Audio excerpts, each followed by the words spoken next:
present your paper, Crucial Roles of Modern Teachers in Digital Era. Thank you, Professor Rosa, for inviting me for this presentation. Yes, you are right. I must learn Russian now. This is high time.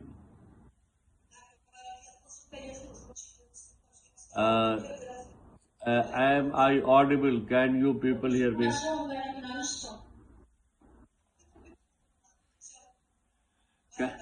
Can you hear me, Rosa?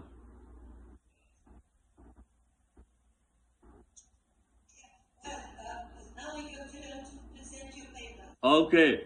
My presentation is on crucial roles of modern teachers in digital era. There is a famous saying, an average teacher teaches, a good teacher develops, and an excellent teacher inspires. Inspires here means motivates. The idea is not the main role of a teacher to teach or to cover up the syllabus, but to develop as well as motivate the learners. So the motivation aspect becomes more important.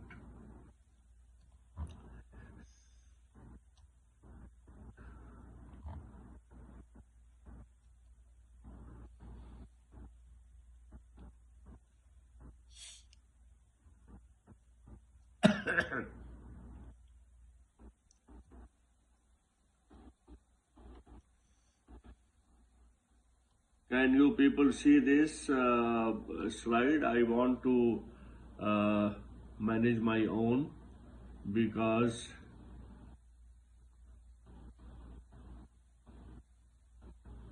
here you are. So this is my presentation, crucial role, and this I had already covered up. Now the other saying is, this is basically related to if teachers are born or made. Psychologists and pedagogues are of the opinion that teachers are born as well as made. By this we infer the idea that some teachers are born with inherent teaching skills, that is by birth teaching skills, which they can develop with the help of appropriate training and professional development plans programs. It is said that teaching is an art as well as science. By art, we are related to hereditary qualities that we are born with, the skills that we are born with, the abilities that we are born with. Science is related to some theories, some ideas, or theorem, or some concepts that we use in teaching. There is another saying that a teacher is a friend, philosopher, and guide. By becoming a friend means a teacher and students have very friendly relationship where they can share each other's problems. It may be academic, it may be sometimes personal, because when a teacher makes a very good bond or he creates a very good bond with students, he becomes like a friend. Doesn't mean the respect aspect will be diminished or decreased.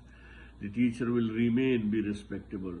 Philosopher here means the teacher will philosophize, means he will inculcate certain philosophical values like morality, citizenship, patriotism, politeness, moral values, and so on. And by guide, it may be research guide or guide.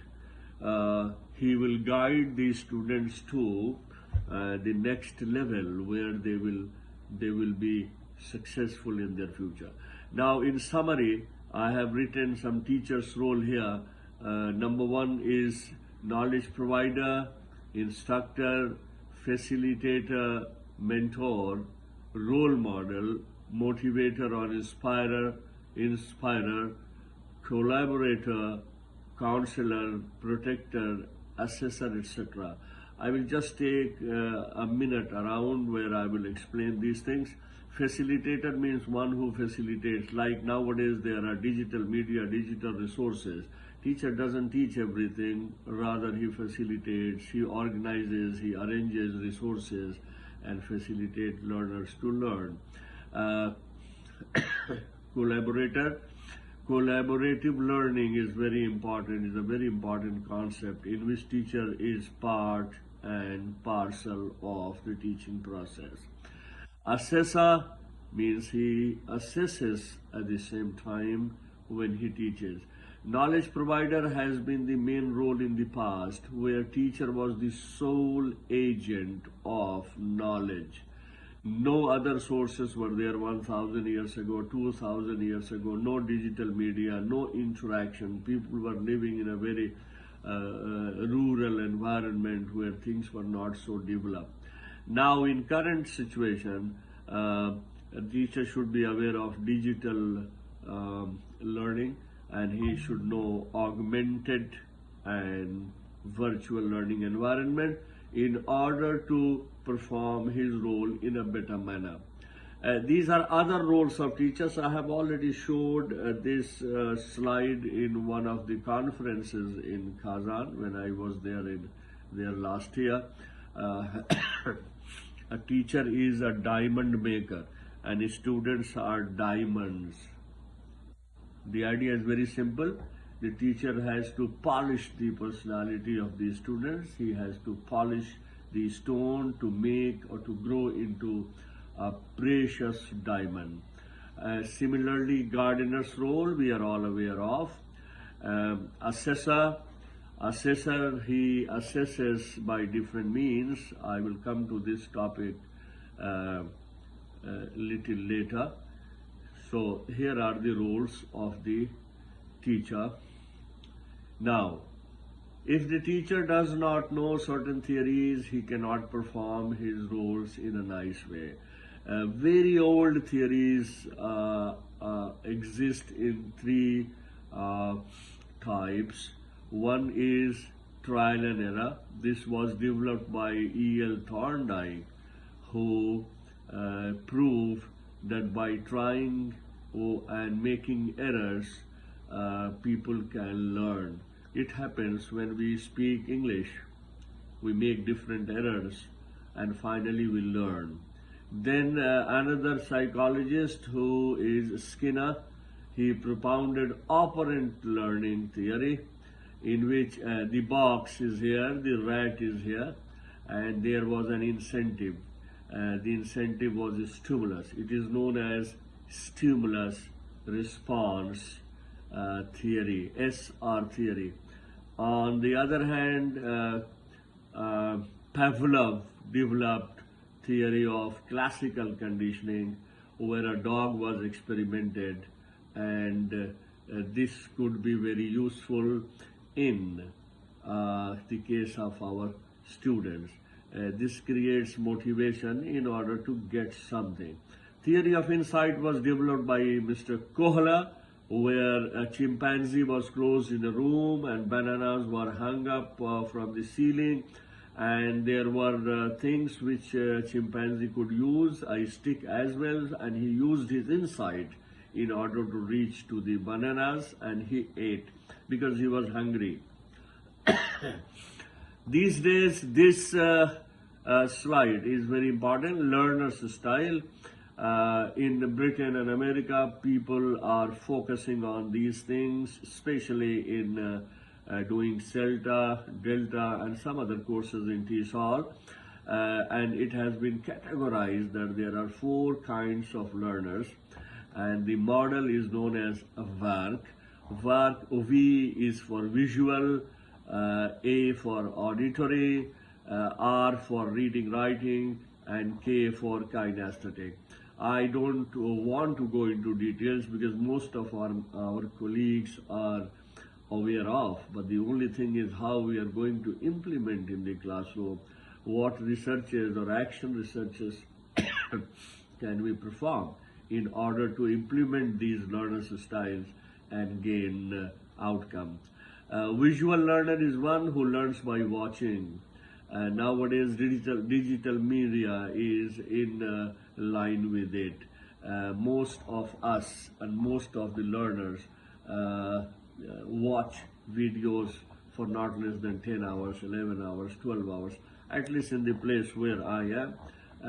People do not want to read, while reading is probably more important than visual learning.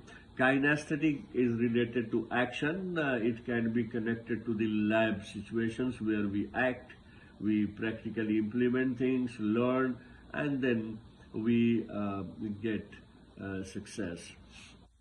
Auditory is the half part of digital media, only listening.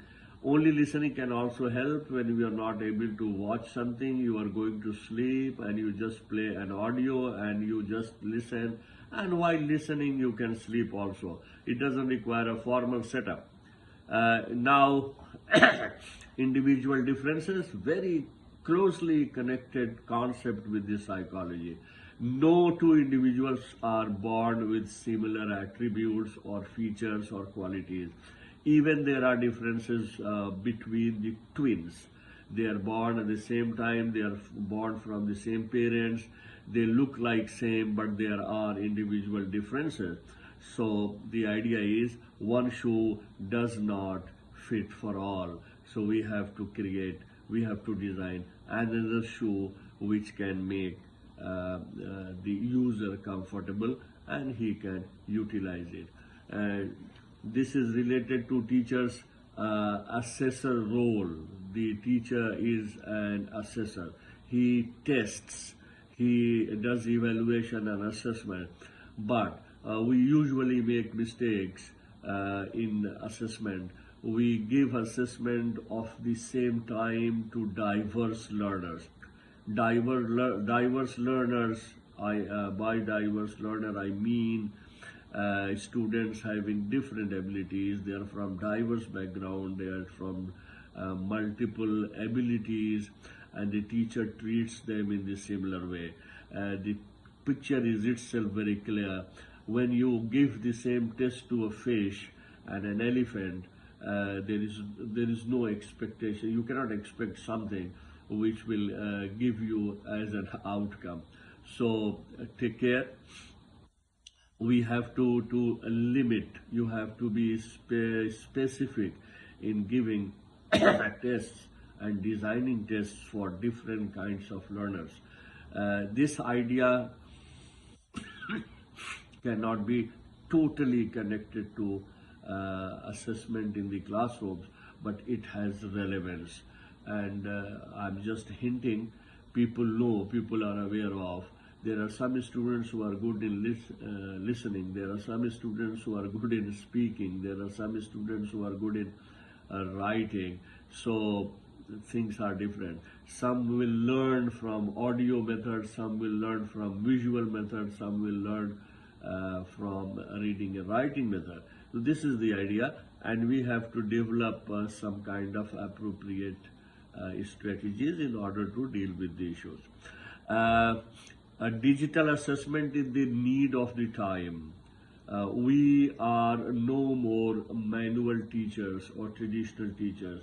Each one of us are aware of certain digital apps and tools, and there are certain advantages, but there are challenges at the same time. So if you look at these things, how many apps are here which can be utilized for proper assessment. I'm just giving you example of Blackboard Learn, which we usually use in Saudi Arabia. It is definitely a costly app which is sold in dollars, but if possible, if we have, this has complete package. You can announce, you can give assignments, you can discuss things through forums, you can send messages and emails, you can conduct exams online and even within the class on their mobile. Grading is done automatically. You are not supposed to take burden. Even writing can be assessed if you give a rubric. While I am of the opinion paragraph writing or essay writing cannot be properly assessed by a tool. A human mind is needed. And in summary, a teacher is a maker of future generation. It seems a philosophy, but it's not a philosophy. In fact, this is the actual purpose of teaching. We change the generation. We are moving from one generation to other generation. How? A teacher brings changes among the students in different ways. He changes students' mind, makes them social, civic. He instills citizenship values. He instills or imparts patriotism in the students, among the students. He develops a student psychologically, educationally, professionally. The student will do a job in future. So professional development is also there, and this can be digital development as well at the same time. A teacher develops a student culturally. Russian culture is a part and parcel of education system, especially in primary education. I was watching a slide presented by Professor Rosa, where she focused on an environment in which somebody was doing like yoga.